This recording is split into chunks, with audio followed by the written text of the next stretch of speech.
has taken over. Let's go. It's Ferrall. Coast to coast. Steaks, chicks, stacks. You and I are going to make a lot of money. It's Ferrall. Coast to coast.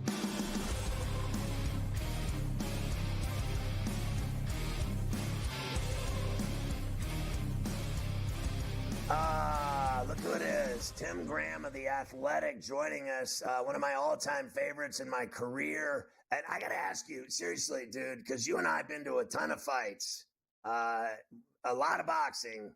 Long before you were covering the NFL, you were doing stuff in Vegas. And that's when we became friends. So I've known you forever. We both have gotten old together. We were making fun of Tyson and Paul earlier. What do you think of that fiasco and the job they're doing selling that to the public? I don't mind it as a gimmick, the fight itself. The interesting conversations I get in are people who can't even imagine that Mike Tyson is going to lose this fight. And I think it's pretty much a certainty that he's going to lose this fight. And the reason I do is because I saw this guy. I was at his fights at the tail end of his career. This was Right. when he supposedly was training. It was 15 years ago. He was in better shape. There's a lot of mileage. And when you're fighting anyone, conditioning is way more important than being able to, donkey punch a guy. So I just think that Jake Paul has been training. He's been sparring. He knows how to take a punch.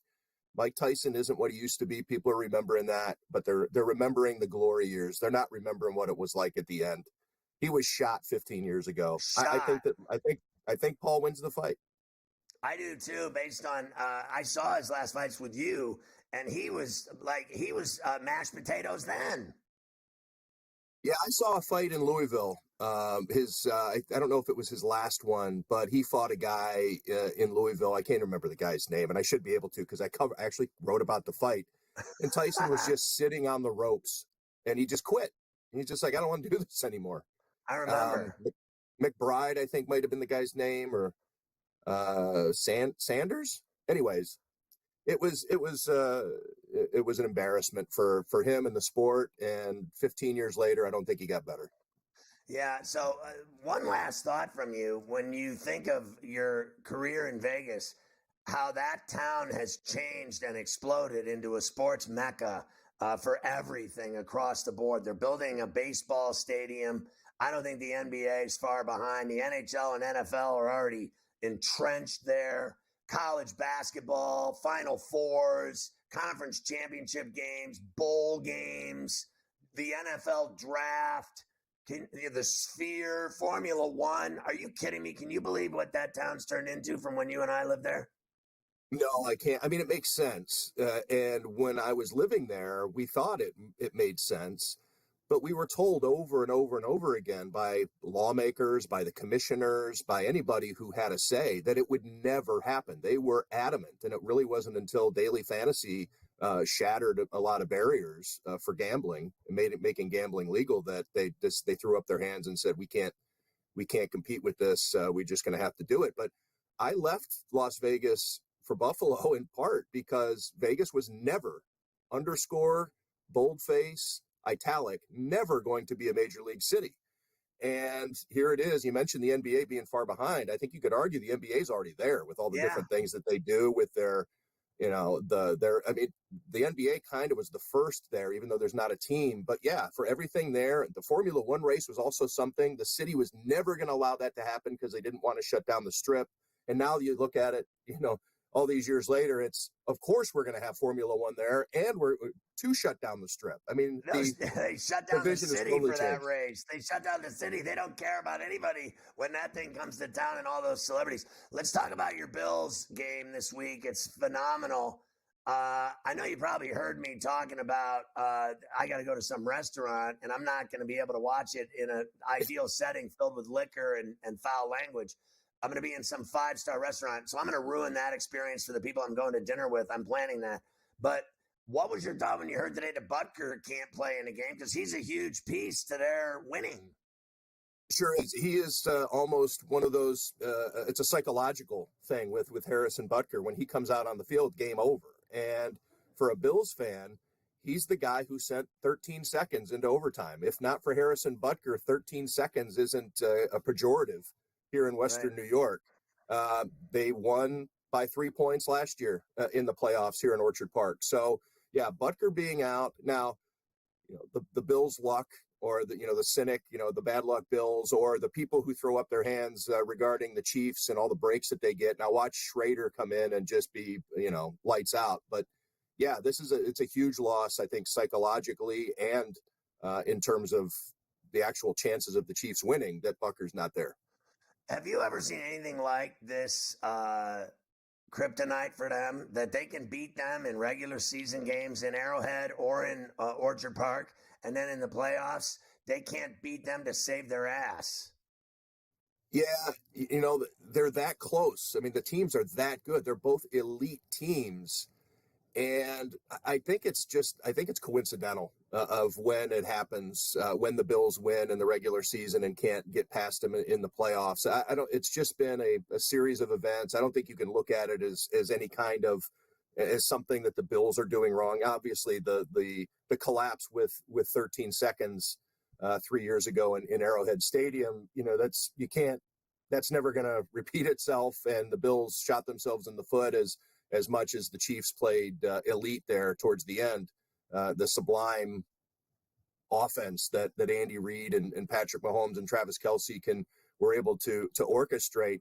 They're not doing that anymore, though. That's the thing that I'm looking at this year. Patrick Mahomes is down 50 yards a game from his career average. He's throwing more interceptions than he's ever thrown and fewer touchdown passes than he's ever thrown. Their leader from scrimmage is Kareem Hunt, who's only been there for 6 games. And Rashee Rice, I think, is 3rd or 4th, and he's only played 4 games. I mean, they're not moving the ball. This is a Steve Spagnuolo team, at least so far this year. And the Bills have been able to solve some pretty good defenses so far this year. So I do think the Bills win this game. Again, though, like you say, and I was talking to guys in the locker room yesterday, this is going to be the first of 2 matchups between these teams. They are assuming it. They're planning for it. This game, they know, is just a regular season game, and they know they're going to see these guys again, win or lose. Well, it's huge, though, because they're a game behind them as the 2 seed, and then what they need to do is beat them, and they need the Steelers to beat them on Christmas Day, and then they somehow get another crack at them in the Below in the playoffs, because I'm telling you, they have to go back to that Arrowhead. It's their worst nightmare. Yeah, it is. Now, they've won there in the regular season. Again, so they've actually done well in Arrowhead. You're right. I think it's fascinating with the way the Chiefs are winning this year. And I called them in my column. They're a new brand of annoying. I mean, if you're not a Chiefs fan, it's annoying to watch the Chiefs win these games in the fashion that they're doing it. Right. And for them to be undefeated, I mean, just one loss along the way. If Isaiah Likely doesn't trims his toenails before the game on the opener, then, the Ravens beat him on opening day. And you're looking at a game for first place in the AFC on Sunday in Orchard Park. But the Bills, only 2 losses. They could be, if the Chiefs win this game, then nobody's going to catch them, with what, 5 games left. So, and the Chiefs also have a pretty soft schedule. I mean, I know your Steelers notwithstanding, Scotty.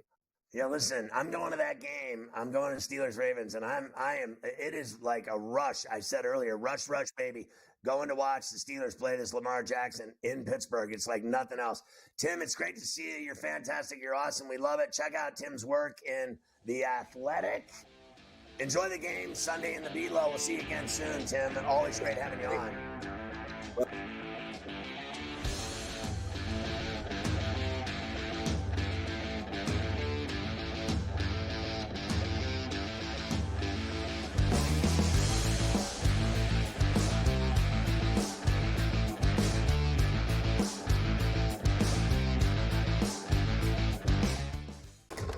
Enter into the magical world of McLuck.com, where even the smallest of spins can win real cash prizes. Adventure into over 1,000 of the best Vegas-style slot games. So what are you waiting for? Unlock your free welcome offer today. Join the fun where winners play and players win. Together, both Devontae Adams and Garrett Wilson had huge nights. Aaron Rodgers loves the two big targets, and he says if this is going to happen, it's going to be very tough on the defense to decide who they want to go after. Adams and this kid, Wilson, I won't deny what they can do, but nobody else does jack. Ferrall Coast to Coast, only on SportsGrid. Are they definitely done with Daniel Jones from this point? And any shot that Dable is off the sidelines, meaning he gets fired before next season? They have a general manager in Joe Shane. Every big move has to get approval by ownership. So look, the bottom line is they don't know who their future quarterback is past this season. Tommy DeVito's clearly not the answer. They don't have a Drew Lock's not the answer. Pro Football Today, only on SportsGrid. A lot of concern, I would say, for Georgia in Carson Beck. 3 interceptions once again. His third 3-interception game in the last 5 for UGA. You can argue if they had Alex Orji as their starting quarterback for Georgia, they would be perfect and unbeaten right now just by not turning the football over and running it with your talented backfield. The Early Line, only on SportsGrid.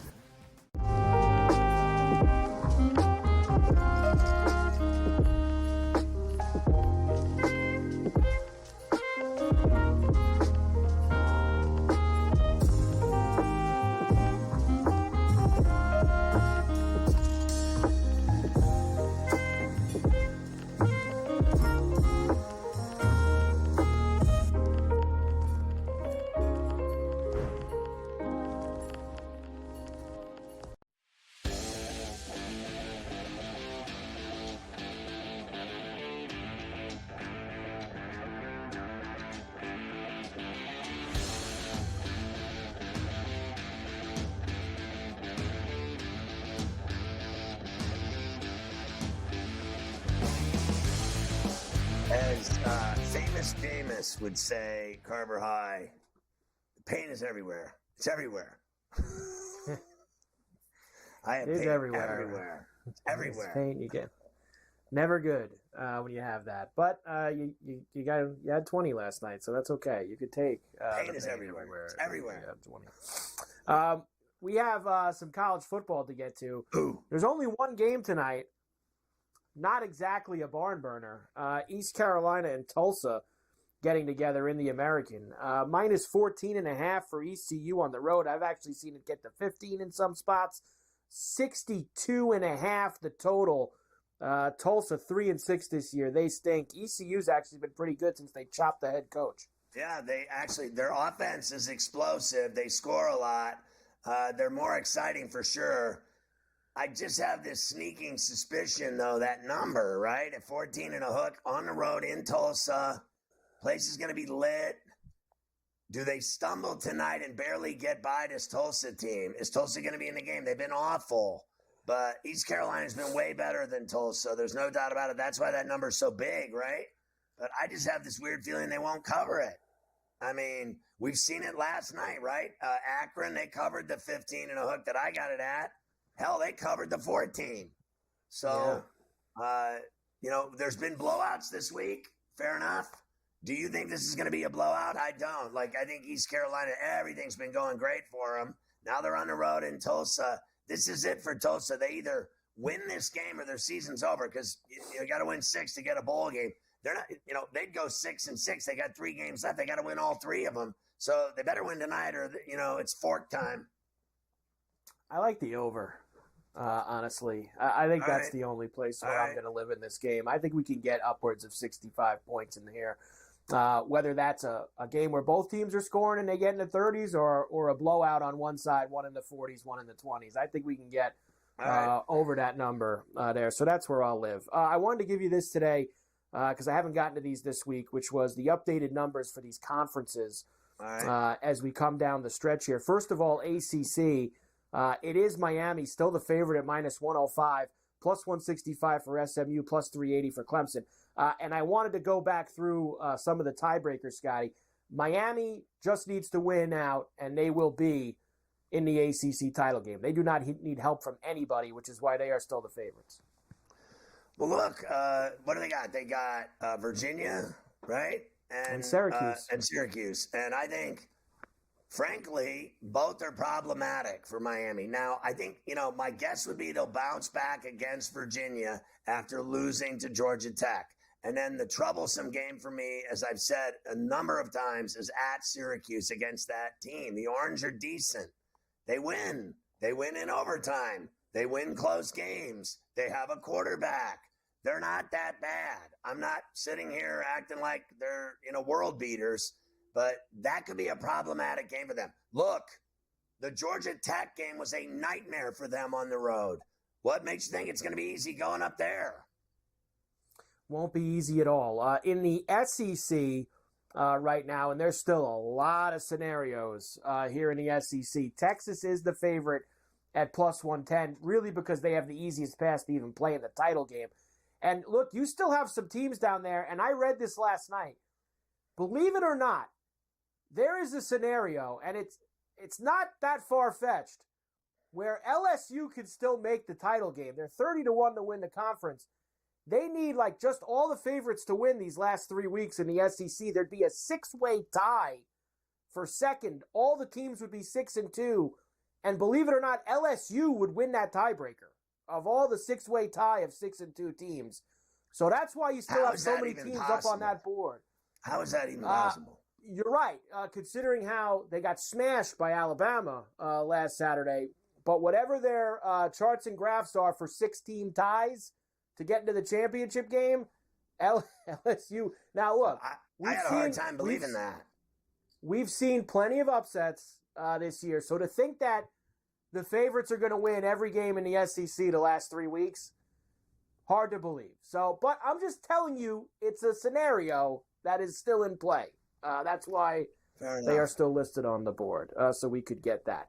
The Big 12 still has a couple of teams that are in the mix, but Colorado is at the top of the board in the Big 12 right now. Look at that. Colorado and BYU, with Kansas State and Iowa State still holding out hope. Arizona State's still involved, too. They're 12-1. Listen, I'm still on BYU, and, they're – when you play them in Provo, you're losing. So I know they got at least one more at home. And if they finish out undefeated, they're a playoff team in my view. And then we'll see. Obviously, now look, I believe that the kid Sanders is a better quarterback than what BYU has. I love the story of this Jewish kid. It's great what he's doing at BYU. It's a phenomenal thing what he's pulled off. But I still think Sanders is better, and I think Sanders could beat him in a title game, in a Big 12 title game. If that's what it is, I think the bettors are going to be on Colorado. They got all the studs. BYU, of course, is home for Kansas this week. They're at Arizona State and then home for Houston. Those are their last 3 games. I think they lose in Tempe, to be honest with you. I think they're going down in the desert. Whereas Colorado, of course, has Utah this week. They're at Kansas, which that game will be at Arrowhead like all of the other ones have. And then they're home for Oklahoma State, who has really mailed in the season. Look, so obviously, Kansas played phenomenally well at Arrowhead last week. No one saw it coming, and they pulled off that win. That was huge. So Colorado might go to Arrowhead Stadium and have the same thing happen to them against Kansas. Everyone thinks it's all gravy, just like you said earlier, that all these 3 games left are gravy. What they really are is a nightmare. It is not going to be easy, that's for sure. As far as the Big Ten goes, it's Oregon and Ohio State at the top of their board. Indiana and Penn State would need some help. If Oregon and Ohio State win out, they will play in the Big Ten title game. The game that we saw at Outson and Eugene between the two of them was unbelievable. And I thought Ohio State blew it by not paying more attention to where they were and the clock. They should have had a game-winning field goal attempt, and I think the kid would have made it. So if that's the rematch, so be it.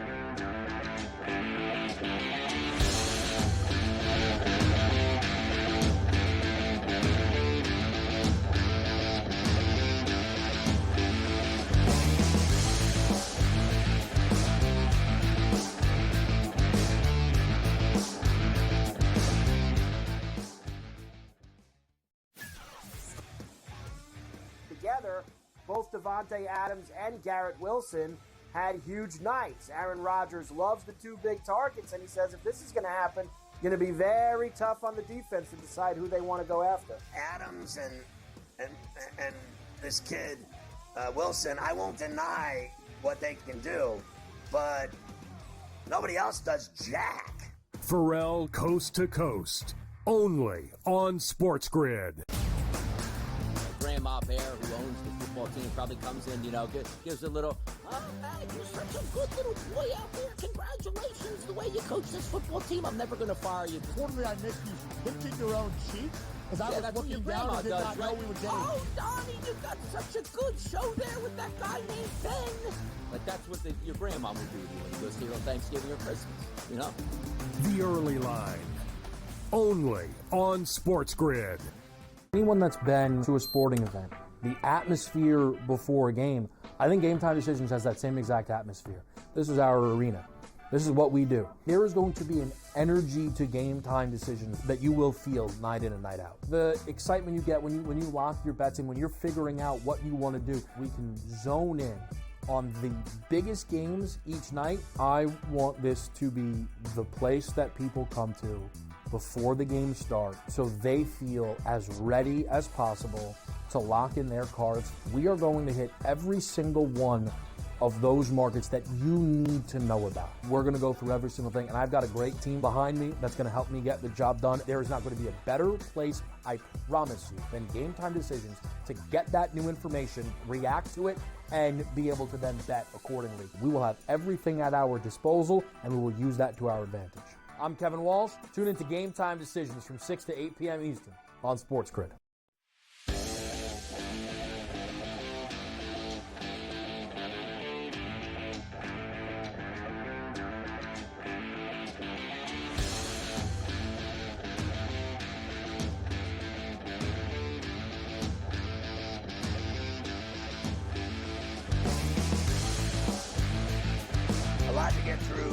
Before Adam Kaplan comes on for the double shot, so let's dance. Yeah, let's go. Let's get the college rack done right now. Just a couple things I wanted to mention from last night. UConn smashed Lemoyne 90-49, so not bad. A little 41-point win for them. Houston smashed Louisiana. Remember, you mentioned that, 91-45. They crushed them. And, Mafia and his Seton Hall Pirates learned a lesson last night. No one goes to the old barn on Hempstead Turnpike, the Nassau Mausoleum, and beats Hofstra, especially when you're only going to score 45 points. 46-45, Hofstra beats Seton Hall out at the old barn last night. So nice win for Hofstra. Huge win for Hofstra. Huge win for Hofstra, who's 3-0 so far to start the year. All right, tonight, we got a few for you. Southern Illinois and Oklahoma State getting together. Grand Canyon, one of the darlings of the tournament last year, taking on Arizona State. You have got LSU and Kansas State tonight. That's in the Little Apple. Omaha visiting UNLV. That's the kind of slate we have tonight. Omaha and UNLV made the big board today. Yeah, I like UNLV at home, K-State at home. I'm going to go Arizona State and Tempe. Bobby Hurley's team has looked better of late, and Grand Canyon going there, favored by 5.5. I'll take those points, and I like Oklahoma State at home. That might get sketchy, though, with Southern Illinois. I don't think Oklahoma State's as good as everybody thinks they are. And I will tell you tomorrow, some real good games tomorrow night, including I saw Alabama visiting Purdue in West Lafayette tomorrow night. So you have some good college rack on a Friday night that we will get to tomorrow. No Zach Edey there anymore, and his backup broke his leg. No Zach the 7-footer broke his leg. He's done. So they have size issues, and Alabama doesn't. Alabama going to go into West Lafayette and get a win tomorrow night. Is what they're going to do. That's what they're going to do. Red Wings beat the Penguins last night in overtime, 3-2. They suck so bad. I told you. I'm thinking of selling those $400 ducats. I'd be lucky if I got half the price for them. They lose every game they play. Even Malkin, he came out today and said, because, they honored him last night with the 500 goals, and he came out today and said, look, I know they got rid of Ehlers. Don't get rid of me. I want to be here for the wins, the losses. I don't want to leave. This is my home. I love it here. I want to finish my career here. I know we're a mess right now. Like, they're even doing interviews admitting how bad they suck, and they're breaking the team apart. Not a good scene. I'm sure you could find some drunk coming out of the pit game on late Saturday afternoon who will give you $400 to go to the Penguin game. You're right. Anything's possible. The Leafs beat the Caps in overtime on a Tavares overtime winner. Utah beat Carolina 4-1 last night. I don't know if you saw this. Utah got outshot in that game 50-16. This kid, Vejmelka, the goaltender for Utah, made 49 saves last night. Huge performance from him. They stole one. The top of my quadriceps. Vejmelka there. Forget the best and the worst. Let's just get to tonight. Lots of games in the NHL. Phillies in Ottawa against the Senators. Winnipeg and Tampa Bay getting together tonight. Now, again, this is like what we had with Portland and Minnesota in the NBA.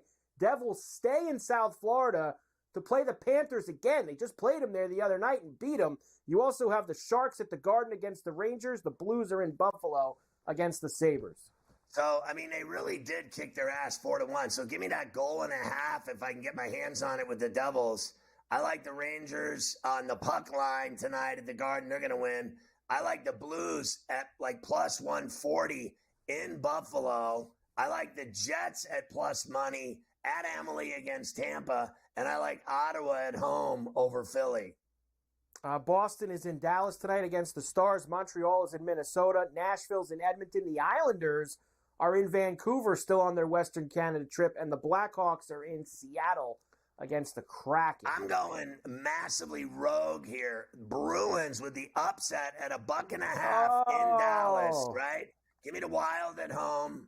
Oilers at home.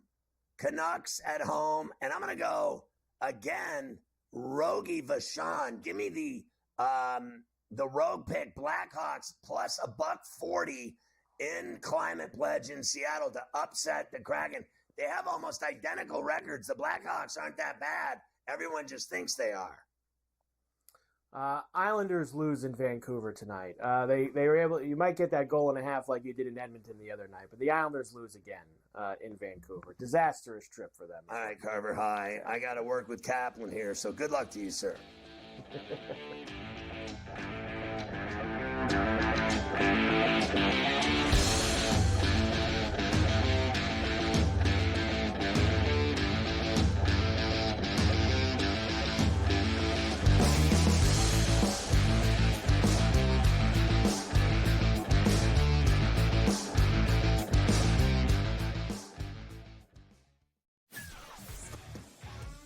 Together, both Devontae Adams and Garrett Wilson had huge nights. Aaron Rodgers loves the two big targets, and he says if this is going to happen, it's going to be very tough on the defense to decide who they want to go after. Adams and this kid, Wilson, I won't deny what they can do, but nobody else does jack. Ferrall Coast to Coast, only on SportsGrid.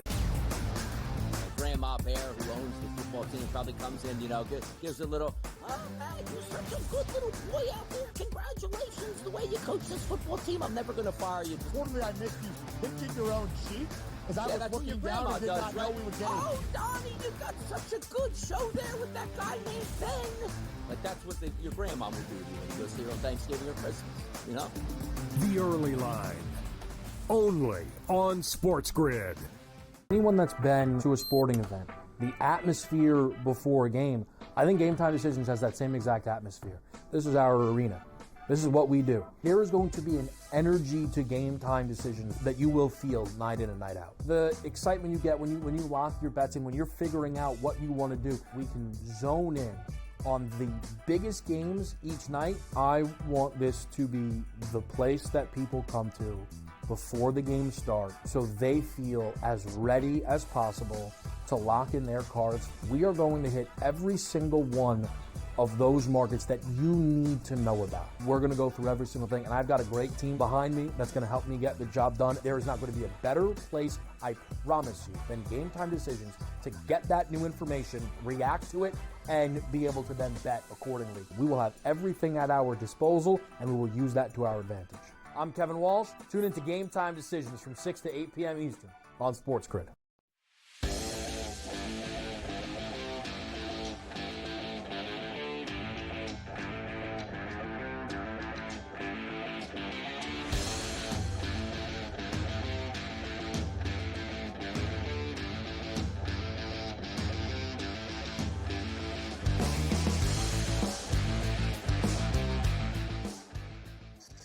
Adam Kaplan is our NFL insider. He's covered the NFL for almost 30 years. You can follow him on X at Kaplan NFL. He's here every Thursday on Coast to Coast. We do a double shot, and I know fans get really excited about Busted Cap in Your Ass, where Adam does all of his spread picks, and we do that in the second segment. So let's start with Thursday night intel for this great game tonight in your backyard at the Link in Philadelphia. It's Washington against Philadelphia, and a battle in the East. And, of course, the Eagles are on top of the division now after the Steelers stole one at the dump in Landover on Sunday. What a game that was. It was an amazing game. You and I talked about that last week. But, look, when you look at Washington's situation, let's call it like it is. They're well ahead of schedule. No one is expecting them to be a playoff team, which they almost certainly will be. They've got a very good schedule, really, the rest of the season. In fact, I would argue, based on my strength of schedule, that the Commanders have a better schedule than the Eagles do. Now, let's start with the Commanders for this game. It's pretty significant what they're dealing with on the offensive line. When you look at it, both tackles are hurt. Their center, Biotish, will play tonight with 3 different injuries. They're really banged up. Their offensive line, quite frankly, is overachieved. This does worry me. The Eagles' pass rush, which has not been great, it's getting better. Now, Vic Fangio, the Eagles' defense coordinator, does not like the blitz. He plays more of a coverage-based defense. I'll be interested to see what they do tonight. That's a great matchup. Vic Fangio versus Cliff Kingsbury, the offensive coordinator, who, by the way, of Washington, interviewed, for the Eagles' offensive coordinator job, didn't get it because they could not agree on staffing, or he would have gotten it over Kellen Moore, which is kind of interesting. But the Commanders are very banged up on the offensive line. Their right tackle, Andrew Wiley, has a shoulder injury.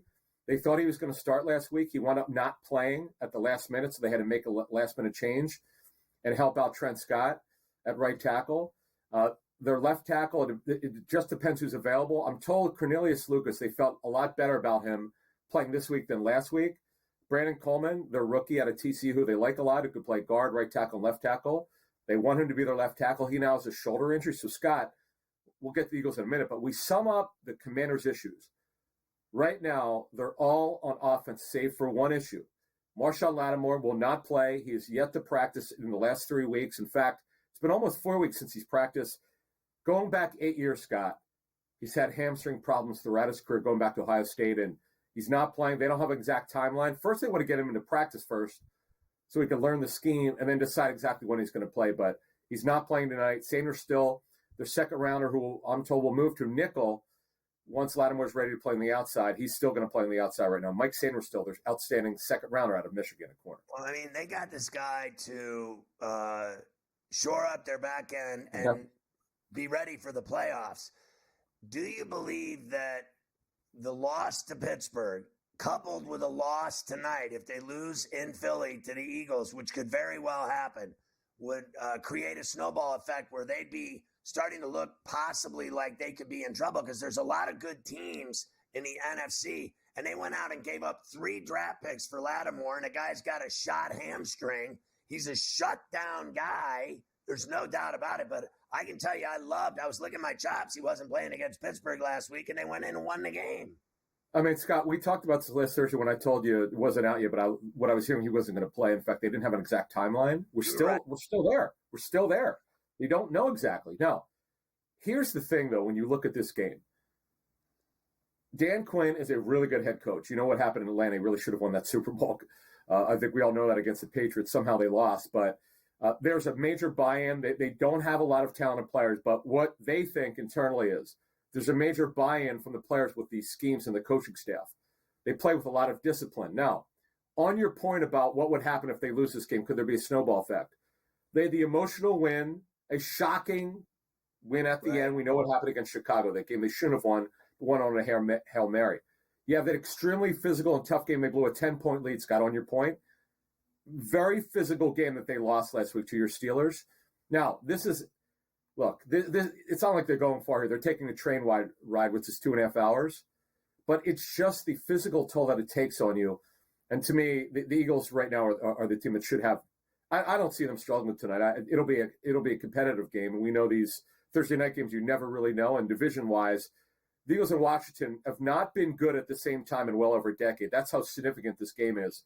And as you mentioned, whoever wins this game will have a really nice lead here in terms of the head-to-head and so forth, what goes on. But I'm telling you, Washington, even if they lose tonight, their schedule is still really good. The Eagles still have, after this game, They got to play at the Rams next Sunday night. They got to play your Steelers. They got to play Washington again, and they also have to play in Baltimore against the Ravens. They still have a harder schedule than those Commanders. Fair enough. Well, we saw the Dolphins push the Rams around at SoFi, and I think the Eagles can flat out beat them. They're better than them, hands down. Yep. What about the key injuries heading into this great game that I'm going to in Pittsburgh between the Ravens and Steelers? Yeah, this just happened. Jalen Warren, a surprise not practice with a back issue. So they're going to see how he feels tomorrow before deciding whether he'll play or not. Here's some good news. So Cordero Patterson, the kickoff returner, and the running back, veteran, like the third back, he was fine with the ankle last week. So he'll fill in for Warren if Warren can't play. But look, Warren's a good player. He had his best game last week. I know. He finally looked healthy, and he was fantastic. Now he's injured again. He did look good. Now, he did have a fumble the last couple weeks, but you're right, he did look good. Now, the other good piece of news is Nate Herbig, okay? The younger brother of Nick Herbig, the edge rusher from Wisconsin who had missed a bunch of games. He's back, barring a setback. He'll be back. In fact, with Alex Highsmith out for at least 2 weeks now. He's got this ankle injury. They think it'll be a minimum of 2 weeks. So Herbig coming back will help them. In a minute, I want to touch on the future numbers, but to me, they're looking good here. Now, here's a big piece of news that just came out with the Ravens. This is good news. They weren't really sure. Kyle Hamilton, their star safety, you remember he got hurt last week. He got hurt. It didn't look good. He actually started working today. So we'll see how it reacts tomorrow with that ankle. Isaiah Likely, who missed last week's game, he worked today. They expect him to return. So right now, Scott, the thing I love about the Steelers is, yes, they have a great schedule, okay? One of the best schedules for the first half. They're very well coached. They're disciplined. Wilson's playing well.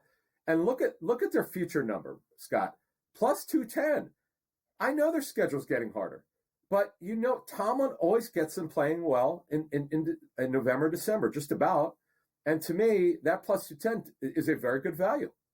What did you think when you saw that moonshot to Mike Williams or the Perkins catch that made it 7-zip where he altered his body and contorted to the exact opposite side, falling backwards? I was watching the game. Both of those catches reminded me of Stallworth and Swan. Oh, yeah. Well, Swanee's another world, but Mike Williams, that catch, first of all, the fact that he actually held it, I don't know how he saw it, and that was his only target of the game. And Scott, he's healthy, I'm told. That's not the issue. He has to learn that new offense. Remember, they're coming out of the bye. And this is a guy we've talked about for a month. I knew they were targeting this guy. They got him. Honestly, right now, they got Cam Sutton back. And here's another note for it. Corey Trice, who they really like, was a taller outside corner, 6'3". He's been out for a while. He is working back. They think he's got a shot to play either this week or next week. They got Cam Sutton back last week. Zach Frazier, they think, is one of the best young centers in the league. By the way, he's graded out extremely well. They're really healthy and getting healthy at the right time. I think that plus 210 is a great value. And how about they got Agnew for their special teams? I mean, that guy's a great special teamer. He could return kicks or punts. He could play receiver, by the way. Remember, he was a corner early in his career with Detroit. They moved him to slot receiver. They are absolutely loaded, Scott. I'm telling you, man, those people think the Steelers have no chance to beat Baltimore. I don't know what you're looking at. With Baltimore's problems in the secondary, again, what are people looking at? The Ravens have the worst secondary in football right now, statistically. Terrible. And the Steelers have beaten them 7 of the last 8 times they've played them. Lamar's 1-3 against the Steelers. He's basically had the Steelers' kryptonite has been his biggest problem. When we come back, we'll look at the Bills and Kansas City, the game in the B-Low. We've already told you Butker is out of this game and for 4 weeks.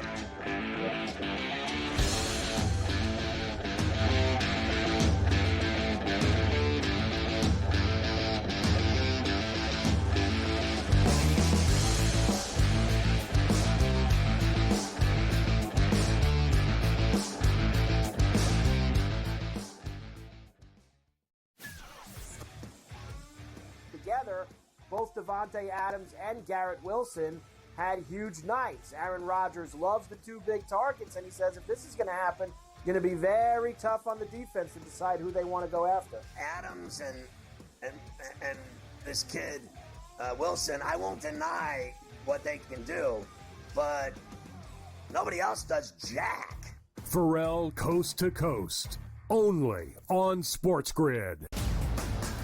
Grandma Bear, who owns the football team, probably comes in, gives a little, oh, man, you're such a good little boy out there. Congratulations, the way you coach this football team. I'm never going to fire you. Told me I missed you pinching your own cheek because I was looking down and did not know we were getting. Oh, Donnie, you got such a good show there with that guy named Ben. Like, that's what your grandma would do to you when you was here on Thanksgiving or Christmas, The Early Line, only on SportsGrid. Anyone that's been to a sporting event, the atmosphere before a game, I think Game Time Decisions has that same exact atmosphere. This is our arena.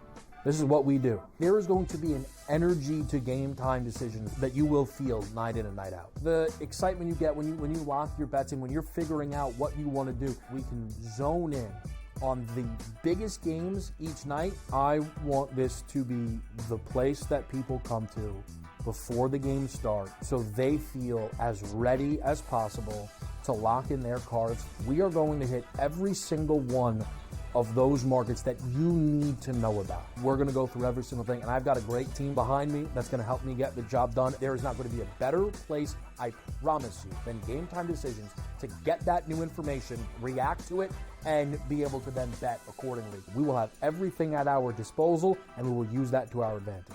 I'm Kevin Walsh. Tune into Game Time Decisions from 6 to 8 p.m. Eastern on SportsGrid.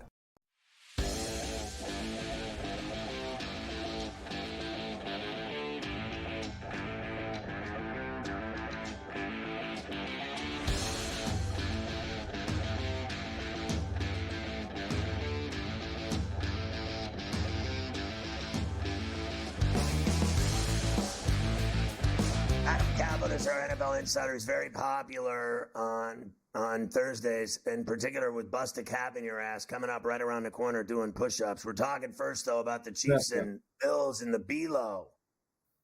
Yeah, look, I love this day. You get this game, the game of the year, quite frankly. There are a lot of great games, and your Steelers game against the Ravens is great, but this one with the rivalry and what it's the Bills have been so much better than we all thought. Their offense we're a little bit concerned about in terms of the passing game, but Josh Allen's not turning the ball over. That's big. Now, here's something that concerns me for this game. Because, look, I get it. Both teams are not scoring a lot of points, although the Bills are still getting the job done. Keon Coleman's not going to play, the rookie receiver with a wrist injury. He's going to miss a second straight game. It's really odd. Both top receivers, Amari Cooper with the wrist. Now, he's practicing more this week. They're more optimistic this week than the last 2 weeks. It's a pain tolerance issue. He's got to get through it. They're not deep at receiver. That does concern me. But this news was major that Matt Milano, now he's been out since August. This is big. Now, he's got the torn biceps. If he could get clear to play, the conditioning also is a concern. And even if he gets clear to play, they have no idea how much he can play. But he is one of the best at covering tight ends. That, to me, is a promising equalizer.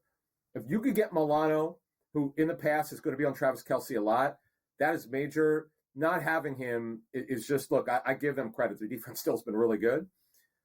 Pass rush is a concern, but I got to tell you, getting Milano back, if he could play, would be major. To me, it actually tilts the matchup. It's rare that you could say it about a coverage backer, but he is so gifted. Matt Milano, one of the most underrated linebackers in the league. No doubt. Yeah, but again, it's the receiver issue. They don't know right now who's going to line up a receiver. That does worry me. And also, look, with their problem at tight end, okay, that worries me with Dalton Kincaid's knee injury. It's a sprained knee, as I understand it. That does concern me. He's very questionable at best to be able to play here. Dawson Knox is, by the way, a veteran tight end, is pretty good. But look, that does worry me a little bit. That I think when you look at the matchup, that concerns me. Both quarterbacks have only had one 300-yard-plus game. Again, passing yards are going to be at a premium here. Some good news, though he's not going to play this week. Isaiah Pacheco come back from the broken leg. He started working this week. They're hoping for the following week. This is good because they've had problems at receiver. Juju Smith-Schuster is back, barring a setback. He's going to play this week, and that is good. They need a possession receiver. You mentioned Butker with his knee injury. They already got someone in mind who's going to replace him. Kareem Hunt, by the way, has done a very good job at running back.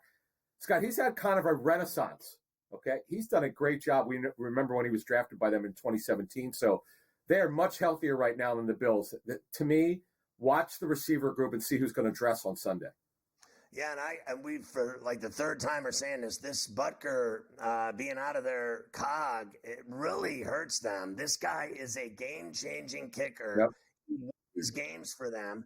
He puts up tons of points on the board for them when they're not scoring. They're kicking field goals left and right. This guy's dead to rights every time he kicks, and he's out of that game. That's a big problem. It's time for bust a cap in your ass, which is one of the favorite things on the entire SportsGrid network. Everyone's talking about it.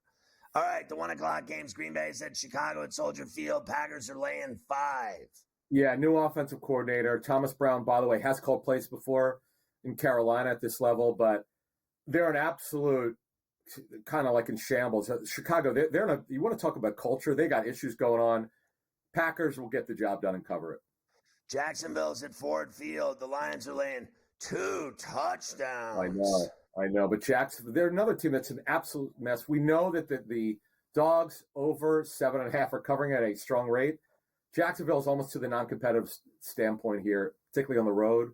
Yeah, they played hard last week. They're going to get blown out. The Lions will take care of business. Vegas is at Hard Rock in Miami. The Dolphins are laying 7 and a hook. Here's the thing. Look, I know that the Raiders are awful. They got quarterback problems.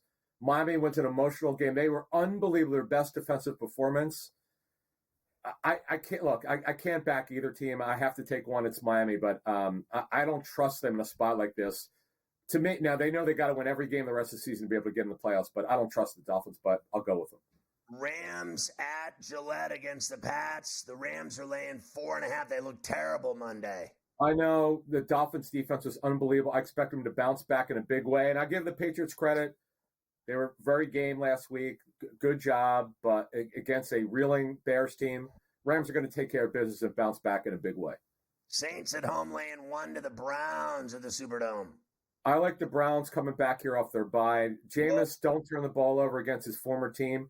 The Saints are all sorts of beat up physically. The Browns are actually coming out much healthier. The healthiest, Scott, they've been in the last 2 months. I like the Browns to take care of it. The Ravens are at the Steelers. Pittsburgh's getting 3 as a home dog. Love the Steelers to cover this. In fact, win it outright. They're a live dog to me. I believe they're the better team. I get it. A lot of people in Vegas like the Ravens to win this division. I do not. Right now, if I had to repick, I would take that plus 210 and take the Steelers. Your Steelers. Well, they have a hard schedule the rest of the way because they are really well coached, and they're getting healthier. Woo! Minnesota's at Nissan in Smashville against Tennessee. The Titans are getting 6. Titans are not good. It's a big number. I don't like that number on the road, but Sam Darnold's got to play better. The Vikings are clearly better. I have a slight lean towards them. To me, the under is the play. Neither team could score very much at this point. Jets are laying 4 to the Colts in New York. Richardson's back. I like Richardson and the 4.5. The Jets, you can't trust them doing anything. Denver at home laying 2.5 to the Falcons and Cousins. I like the Falcons to cover this number and win it outright. Wow. Seattle at Levi's Stonewashed Denim Jeans in Santa Clara. Niners laying 6.5. Yeah, Seattle, look, they're not playing great football. The Niners, that was a good win for them. Very physical game. I expect them to take care of business. Buffalo laying 2.5 to the Chiefs. We're going back and forth with this one. I'm going to take the Chiefs here to take care of business and cover it on the road. Oh, God. Carver High is going to be so disappointed. Sunday night, Bengals at Chargers. Chargers laying 1.5. It's a great game. Very underrated game. I like the Chargers to take care of business. Whoa, listen to this guy. All right, Adam Kaplan, great stuff today. Fantastic. Enjoy the games this weekend and tonight. Thank you.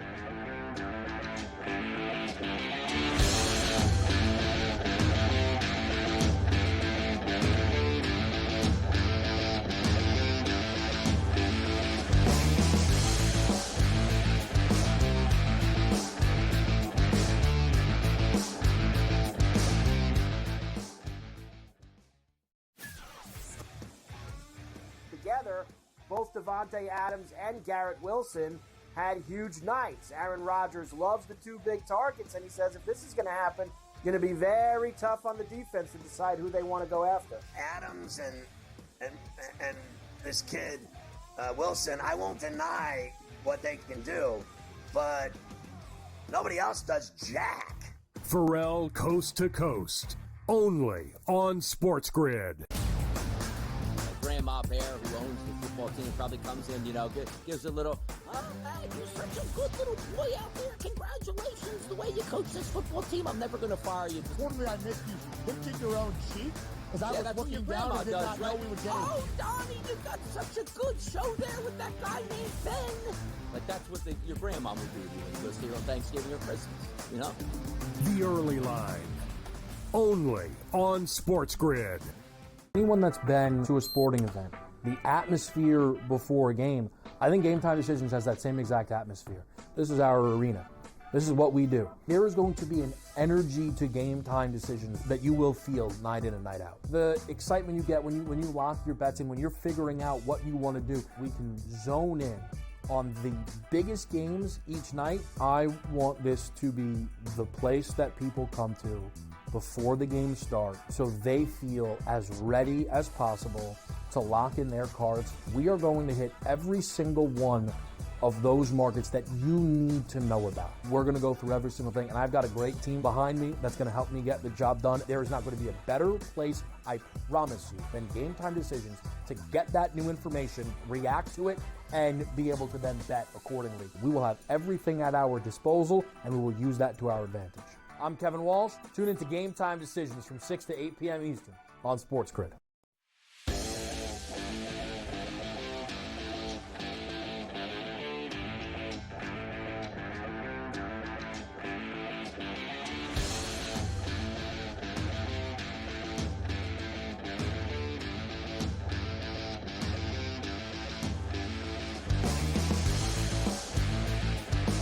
Everyone loves leftovers. Everyone does love leftovers. Of course, we've talked. We have this big UFC card at the Garden coming up on Saturday night. John Jones is going to fight Stipe Miocic. Jones says that if UFC doesn't want him to fight Alex Pereira next, that his fight on Saturday night with Stipe will be his last fight, period. And Dana White responded by saying he'll fight Aspinall after this fight, or he'll fight no one.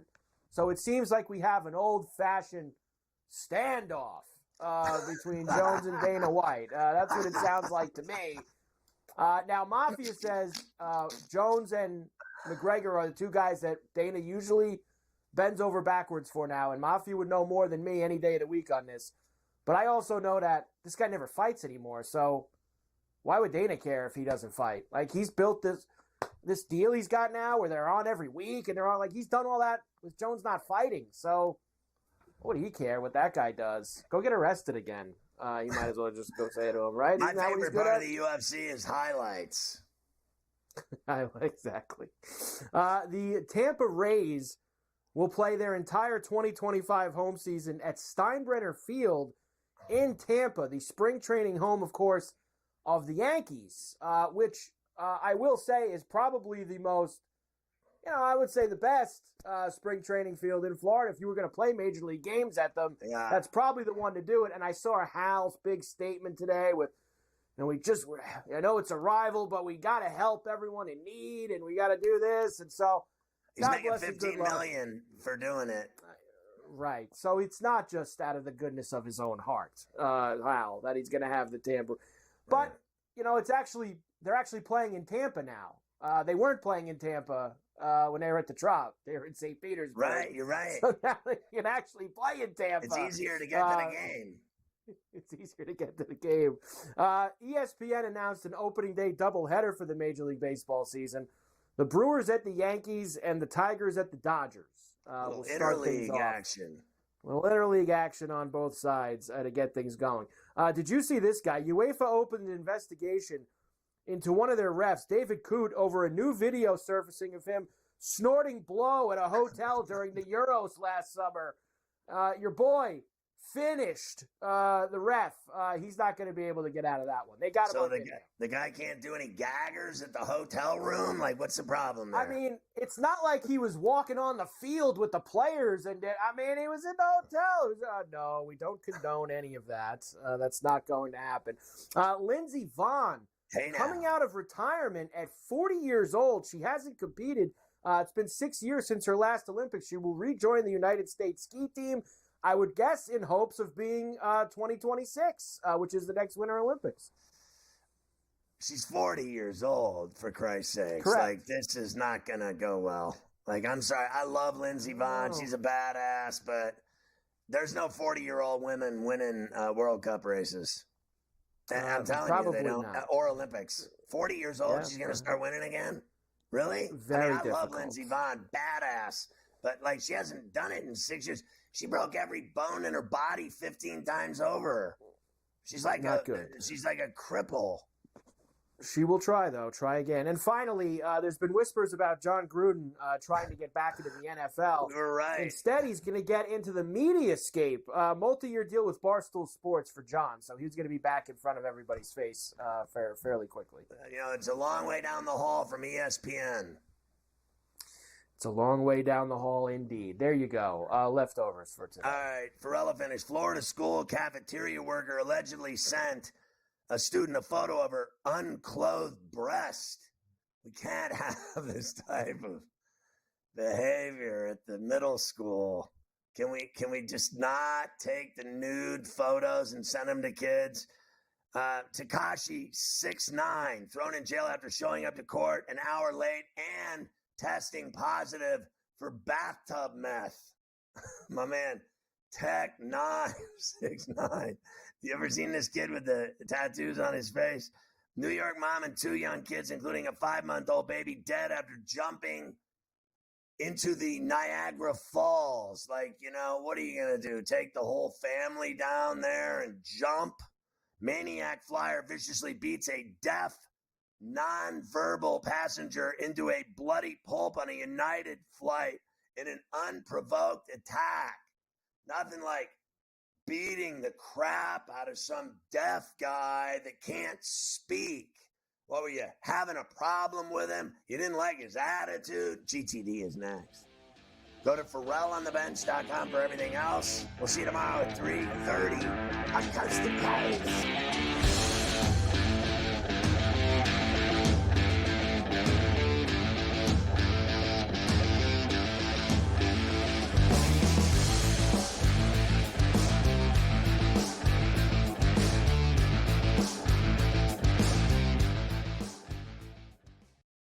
Contest show in the land. The Las Vegas Football Contest Show focuses on Circus Sports Million, Circus Survivor, and the Westgate Super Contest, handicapping the games and releasing our contest picks every week of the season.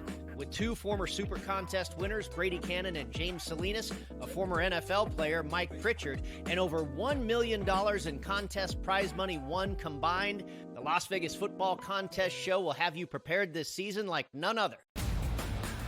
Carlos Alcaraz has won the last 2 Grand Slam titles at the French Open on the clay and at Wimbledon earlier this summer. He enters as the favorite. You have a bunch of depth there. Francis Tiafoe, Ben Shelton, they will likely play in round 3. The winner would play Djokovic most likely, which would be an incredible match. I like Ben Shelton as a sleeper. If Djokovic is hurt, you never know. I think Shelton could actually be the guy that gets hot. The conditions favor him. The Early Line, only on SportsGrid.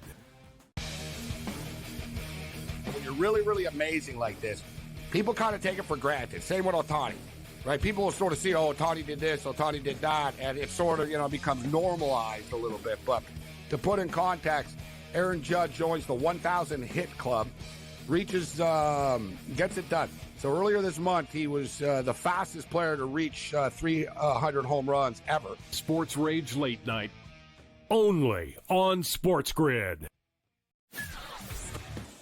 The leftover language would be the million shy of what Jefferson makes Jefferson a better player. If you want to believe that, I'm not sure I buy that he's that much better than CeeDee Lamb. Tony Pollard's gone. He's now with the Titans. I was with the Titans a couple weeks ago. He'll be their starting running back there.